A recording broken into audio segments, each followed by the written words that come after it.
লিখেছি, এগুলোর উচ্চারণ আমরা হয়তো অনেকেই জানি না, হয়তো কেউ জানতে পারো, কিন্তু আমার মনে হয় না বেশিরভাগই জানো। যেমন এটার আমরা কি বলছি? উমো বলি না? এটা কি উমো? এটার উচ্চারণ হচ্ছে উ। এটার উচ্চারণ কি? উ। যখন তোমরা বড় ক্লাসে যাবা তখন তোমাদের এই উচ্চারণগুলো ধরবে, না পারলে তোমাদের একটা বেজ্জত। ক্লাস 6 7 এ যাবা, অথচ বর্ণের উচ্চারণ পারো না, এটা একটা নেগেটিভ বিষয় না? তাহলে উমো আগে পড়ছো উমো, এখন কি শিখলা? উ। এখন কি শিখলা? উ।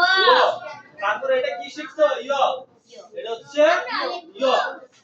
আর এটা হচ্ছে আগে কি শিখছি? বর্গীয়। বর্গীয় বলি নাই আমরা?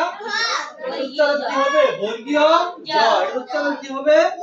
বর্গীয় জ। তারপর এটা কি কইছি? মধ্যাহ্ন কইছি, তাই তো? মধ্যাহ্ন বলছো না সবাই? এর উচ্চারণ কি হবে? মূর্ধন্য ল। মূর্ধন্য ল। মূর্ধন্য ল। তারপর এটা কি কইছি? দন্তান্ন, তাই তো? দন্তান্ন বলছি না আমরা? এটার উচ্চারণ হচ্ছে দন্ত ন। এর উচ্চারণ কি? দন্ত ন। তারপর আছে এটা কি? অন্তস্থ জ কইছি, এটা অন্তস্থ জ। অন্তস্থ জ। তারপর এটারে কি করছি কইছি? অন্তস্থ র বলছি। অন্তস্থ র বলছি না? এটা হচ্ছে বয়বিন্দু র। এটা কি উচ্চারণ? বয়বিন্দু র। তারপর এটার আমরা বলছি তালিভাষ্য, তাই তো? এর উচ্চারণ কি হবে? তালব্য স। এর উচ্চারণ কি হবে? তালব্য স। তারপর এটাকে বলছি পেটকাটা মধ্যে স।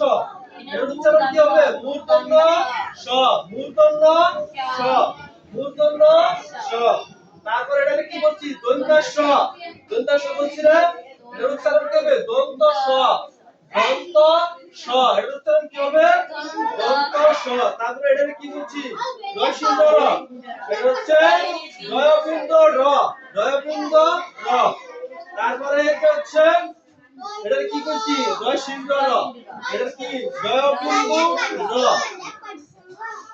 তারপরে এটা হচ্ছে হয় সবাই উঠাই না, উচ্চারণ মনে থাকার জন্য। এটা কি? খণ্ডত্ব। খণ্ডত্ব। খণ্ডত্ব বলছি, এখন উচ্চারণ কি হবে? খণ্ডত্ব। তারপরে এটা কি বলছি? 1900। 1900 বলছি না আমরা সবাই? এটার উচ্চারণ কি হবে? অনুসার। এটার উচ্চারণ কি হবে?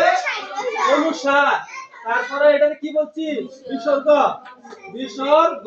বিসর্গ। তারপরে এটা কি কইছি? চন্দ্রবিন্দু। এটা চন্দ্র বিন্দু। চন্দ্র বিন্দু না, চন্দ্র বিন্দু। চন্দ্র বিন্দু। এখন এগুলোর উচ্চারণ সবাই